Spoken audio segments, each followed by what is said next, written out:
குறுக்குப்பேட்டையில் 6 கோடி ரூபாய் செலவில் பசுமை பூங்கா அமைக்கும் பணியினை எம்எல்ஏ ஜே எபினேசர் தொடங்கி வைத்தார்.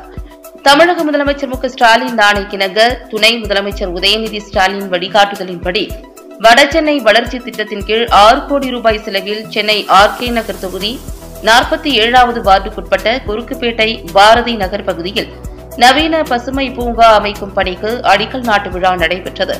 இவ்விழாவில் சென்னை வடக்கு மாவட்ட திமுக இளைஞர் அணி அமைப்பாளரும் ஆர்கே நகர் தொகுதி சட்டமன்ற உறுப்பினருமான ஜே எபினேசர் கலந்து கொண்டு பூமி பூஜை செய்து அடிக்கல் நாட்டி பணிகளை தொடங்கி வைத்து பொதுமக்களுக்கு இனிப்பு வழங்கினார்.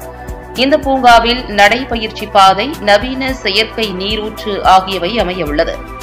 இந்த பணிகளை விரைந்து முடித்து பொதுமக்கள் பயன்பாட்டிற்கு அளிக்கும்படி அதிகாரிகளிடம் கேட்டுக் கொண்டார்.